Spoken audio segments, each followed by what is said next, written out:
ಸ್ವಾಧೀನ, ರೈತರ ಬೇಡಿಕೆಗಳಿಗೆ ಸಕಾರಾತ್ಮಕ ಸ್ಪಂದನೆ. ಸಿಇಒ ಗೋವಿಂದ ರೆಡ್ಡಿ ನೇತೃತ್ವದ ಸಭೆಯಲ್ಲಿ ಪರಿಹಾರಧನ ಹೆಚ್ಚಳಕ್ಕೆ ಮನವಿ. 77 ದಿನಗಳ ಹೋರಾಟಕ್ಕೆ ಫಲ, ಕೆಐಎಡಿಬಿ ಸಿಇಒ ಜೊತೆ ರೈತರ ಮಹತ್ವದ ಸಭೆ. ಭೂಸ್ವಾಧೀನ ಸಮಸ್ಯೆಗೆ ಪರಿಹಾರ ಹುಡುಕಿದ ಸಭೆ, ರೈತರ ಬೇಡಿಕೆಗಳಿಗೆ ಸಕಾರಾತ್ಮಕ ಸ್ಪಂದನೆ. ಪ್ರತಿ ಎಕರೆಗೆ 3 ಕೋಟಿ ಪರಿಹಾರಕ್ಕೆ ರೈತರ ಆಗ್ರಹ. ಉಪವಾಸ ಸತ್ಯಾಗ್ರಹದ ಬೆನ್ನಲ್ಲೇ ಕೆಐಎಡಿಬಿ ಅಧಿಕಾರಿಗಳೊಂದಿಗೆ ಚರ್ಚೆ.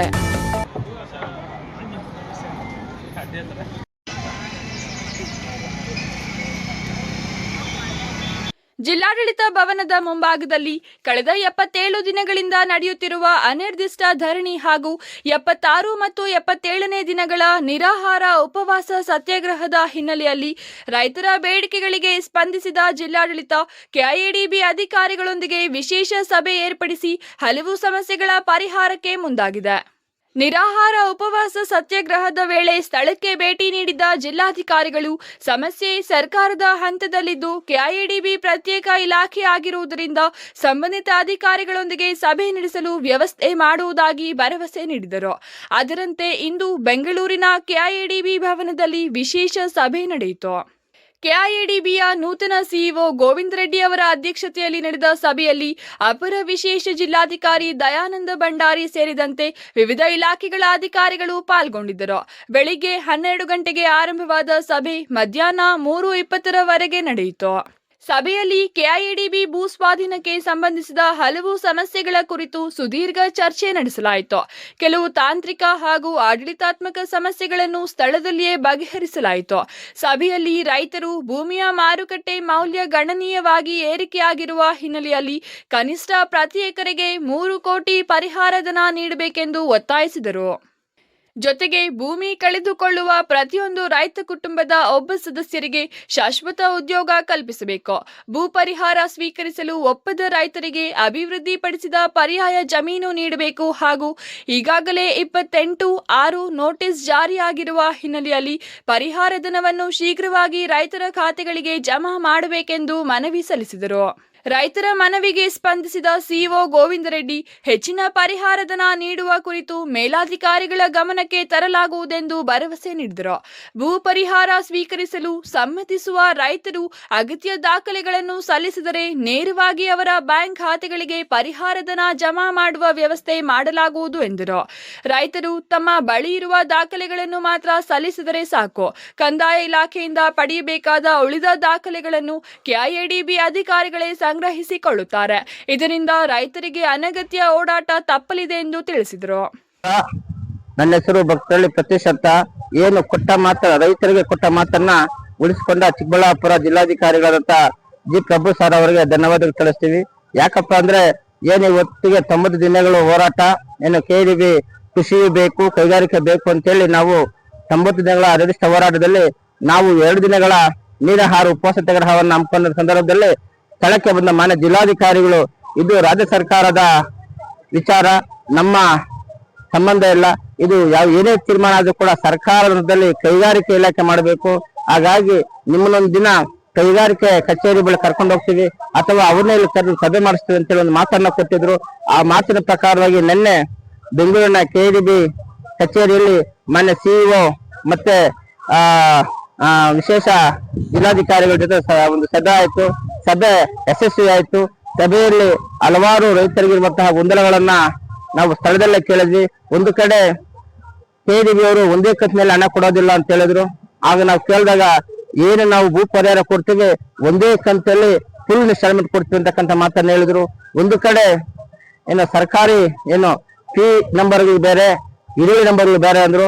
ಅದನ್ನು ನಾವು ಸಭೆಯಲ್ಲಿ ಪ್ರಸ್ತಾಪ ಮಾಡಿದಾಗ ಹಿಡುವಳಿ ನಂಬರ್ ಆಗಿರ್ಬೋದು, ಪಿ ನಂಬರ್ ಆಗಿರ್ಬೋದು, ದರ ಒಂದೇ ಕೊಡ್ತೀವಿ, ಮತ್ತೆ ನಿಮ್ಮಲ್ಲಿರುವ ದಾಖಲೆಗಳನ್ನ ನಮ್ಗೆ ಕೊಟ್ರೆ ಕಂದಾಯ ಇಲಾಖೆಯಲ್ಲಿ ಏನ್ ದಾಖಲೆಗಳಿರುತ್ತೋ ಅದು ನಾವು ತರಿಸ್ಕೊಳ್ತೀವಿ ಅಂತಕ್ಕಂಥ ಮಾತನ್ನ ಕೂಡ ಸಭೆಯಲ್ಲಿ ಹೇಳಿದ್ರು.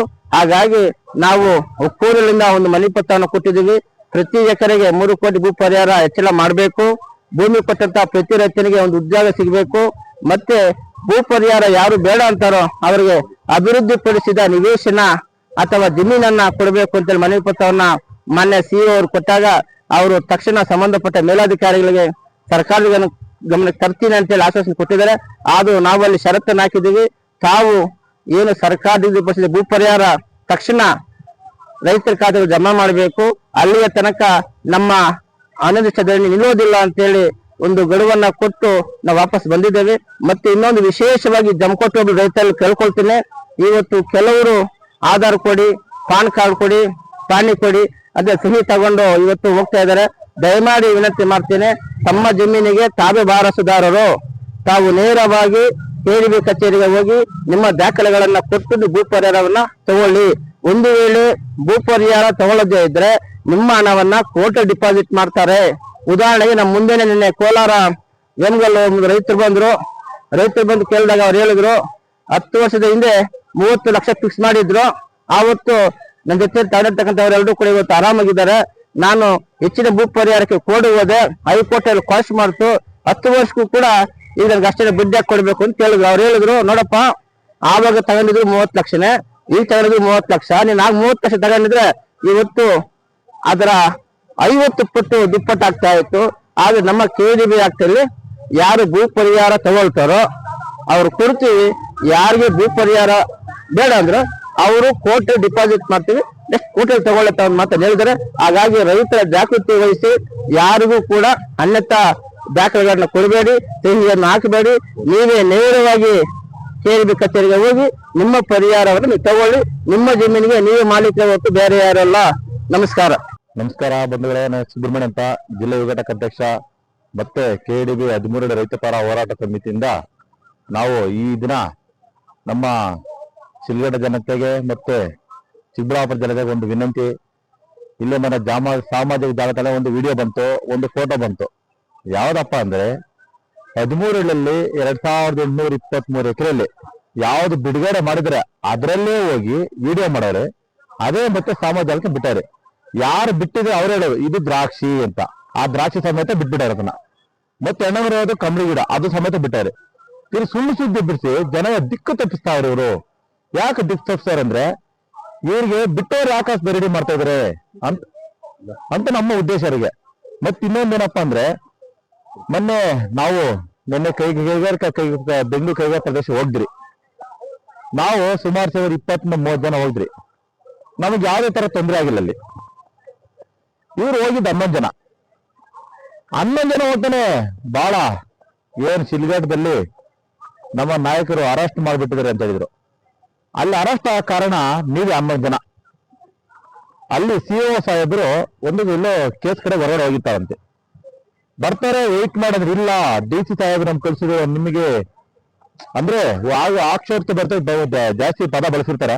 ಆಗ ಪೊಲೀಸರು ಅವ್ರನ್ನ ಅರೆಸ್ಟ್ ಕೂಡ ಮಾಡಲ್ಲ, ಬಸ್ಸಲ್ಲಿ ಕರ್ಕೊಂಡು ಮತ್ತೆ ಬಸ್ಸಲ್ಲಿ ಕರ್ಕೊಂಡು CO ಮೀಟಿಂಗ್ ಮಾಡಿಸಿರ್ತಾರೆ. ಇಲ್ಲಿ ಶಿಲ್ಘಟ್ಟದಲ್ಲಿ ಒಂದು ಸ್ಟ್ರೈಕ್ ಮಾಡ್ತಾರೆ ಅವತ್ತು ರಾಜ್ಯ ರೈತ ಸಂಘ ಕೋಡಳ್ಳಿ ಬಂದವರು. 2 ಗಂಟೆ 3 ಗಂಟೆ ಧರಣಿ ಮಾಡ್ತಾರೆ. ಒಬ್ಬ ಪೊಲೀಸ್ ಇಲಾಖೆಯವರಿಗೆ ನಾವೇನು ಅಸ್ಮತ್ ದೇವ್ರ ರೋಡ್ ಮಲ್ಕೊಂಡ್ರೆ ಎತ್ಕೊಂಡು ಹೋಗ್ತಾರೆ. 3 ಅವರು ಸಾಲ ಎಷ್ಟು ತೊಂದರೆ ಆಗ್ತದೆ. ಮಕ್ಕಳು ಸ್ಕೂಲ್ ಹೋಗ್ತಾರೆ, ಹಾಸ್ಪಿಟಲ್ ಹೋಗ್ತಾರೆ. ಧರಣಿ ಮಾಡಕ್ಕೆ ಇವ್ರಿಗೆ ಅಧಿಕಾರ ಕೊಟ್ಟಾರ ಯಾರು? ಒಂದು ಕಾನೂನು ಏನ್ ಹೇಳ್ತದೆ, ಧರಣಿ ಮಾಡಕ್ಕ ಪರ್ಮಿಷನ್ ತಗೊಬೇಕು, ಪರ್ಮಿಷನ್ ತಗೊಂಡಿಲ್ಲ ಅಂದ್ರೆ ಇವರು ಬಲಾಢ್ರಕ ಭಯ ಬಿದ್ದು ಬಿಟ್ಟಾರೆ. ಬಲನೈತಕ್ಕೆ ಮಾತ್ರ ದಂಡ ದಶಗುಣ ಮಾಡೋದಷ್ಟು ಇವರು ಕೈಲಾಗದಿದ್ದರೆ ಪೊಲೀಸ್ ಇಲಾಖೆ ಬಹಳ ಇದರಲ್ಲಿ ಅವ್ರ ಕಂಡ್ರೆ ಭಯ ಇರಬೇಕು ನನ್ನ ಅನ್ಸಿಕೆ. ಈ ಮಾತೆಲ್ಲ ಮುಗಿಸ್ತಾ ಇದ್ದೀನಿ ಬಂಧುಗಳೇ. ಈಗ ನಿನ್ನೆಯಿಂದ ಬಸವಪಟ್ಟಣ, ನಡತನಹಳ್ಳಿ, ಅಣ್ಣಂಗೂರು ಮತ್ತೆ 13 ರೈತರಲ್ಲಿ ಈಗ ಒಂದು ಅವೇರ್ನೆಸ್ ಮಾಡ್ತಾರೆ. ಏನೋ ನಮ್ಮ ವಿರೋಧ ಬಂದರೆ KDB ವಿರೋಧ ಸಮಿತಿ ಏನಪ್ಪ ಅಂದ್ರೆ ಆಧಾರ್ ಕಾರ್ಡ್, ಪಾಣಿ, ಒಂದು ಸಿಗ್ನೇಚರ್ ಇವ್ರು ಏನ್ ತಗೊಂತಾರೆ ಅನ್ನೋದು ನಮ್ಮ ರೈತರು ಗೊತ್ತಿಲ್ಲ. ದಯವಿಟ್ಟು ಇವರು KDB ಕೊಡಕಲ್ಲ ಹೋಗ್ತಾರೆ, ಇವರು ಕೋರ್ಟ್ ಕೊಡಕ್ ಹೋಗ್ತಾರೆ. ಈಗ ಆ ದುಡ್ಡು ಈ ಪಾಣಿಗೆ ಏನಾದ್ರೂ ಅವ್ರಿಗೆ ಕೊಟ್ರೆ ಅದು ಕೋರ್ಟ್ ಹೋಗುತ್ತೆ, ದುಡ್ಡಲ್ಲಿ ಅಷ್ಟೇ ಕೋರ್ಟ್ ಮಾಡ್ತಾರೆ. ಮತ್ತೆ ನೀವೇ ತೊಂದರೆ ಅನುಭವಿಸ್ಬಿಟ್ಟು ಮುಂದೆ ಇವತ್ತು ಹೇಳ್ತಾರಲ್ಲ ಕೊಡ್ರಿ ನಾವು ಸ್ಟೇ ತರ್ತೀವಿ ಅಂತ. 2 ವರ್ಷದಿಂದ ಆಯ್ತು, ಇವತ್ತು ಸ್ಟೇ ಕೊಟ್ಟಿಲ್ಲ. ಬೇರೆ 5 ಜನ ಮಾತ್ರ ಬಲವಂತ ಆದಾಗ ಭೂ ಸ್ವಾಧೀನ ಬೇಡ ಅಂತ ಮಾತ್ರ ಕೊಟ್ಟಿರೋದು. ಇದರಲ್ಲಿ ಅಕ್ಷರ ಸುಳ್ಳು. ಈ ದಯವಿಟ್ಟು ನಮ್ಮ 13 ರೈತರ ಒಂದೇ ಒಂದು ಬೇಡ್ಕೊಂಡ್ರೆ ಯಾರು ಆಧಾರ್ ಕಾರ್ಡ್, ಪಾಣಿ ಯಾರು ಕೊಡಬೇಡ್ರಿ. ದುಡ್ಡು ಬೇಕಿದ್ರೆ ಕೈಗಾರಿಕೆ ಹೋಗ್ರಿ, ಇಲ್ಲ ಸುಮ್ಮನೆ ಮನೇಲಿ ಅಂತ ನಮ್ಗೆ ಕೈಗಾರಿಕೆ ಬೇಡ್ಕೊಳ್ತಾ ಇದ್ವಿ. ಸಭೆಯಲ್ಲಿ ರಾಜ್ಯ ಕೆಪಿಸಿಸಿ ಮಾಧ್ಯಮ ವಕ್ತಾರ ಸುಗಟೂರು ನಾಗೇಶ್ ಗೌಡ, ಕರ್ನಾಟಕ ರಾಜ್ಯ ರೈತ ಸಂಘದ ಜಿಲ್ಲಾ ಪ್ರಧಾನ ಕಾರ್ಯದರ್ಶಿ ಭಕ್ತರಹಳ್ಳಿ ಪ್ರತೀಶ್, ಜಿಲ್ಲಾ ಯುವ ಘಟಕದ ಅಧ್ಯಕ್ಷ ನಲ್ಲಿನಹಳ್ಳಿ ಸುಬ್ರಹ್ಮಣಿ, ತಾಲೂಕು ಅಧ್ಯಕ್ಷ ಮುನೇಗೌಡ, ಕಾರ್ಯದರ್ಶಿ ನವೀನ್ ಕುಮಾರ್, ಕಾರ್ಯಾಧ್ಯಕ್ಷ ಪಲಿಚರ್ಲು ಹರೀಶ್ ಸೇರಿದಂತೆ ವಿವಿಧ ಗ್ರಾಮಗಳ ರೈತ ಮುಖಂಡರು ಮತ್ತು ಭೂಸ್ವಾಧೀನಕ್ಕೆ ಒಳಪಟ್ಟ 13 ಗ್ರಾಮಗಳ ರೈತರು ಉಪಸ್ಥಿತರಿದ್ದರು. Jangalahalli Ashwath, power news 1, Chikkaballapur.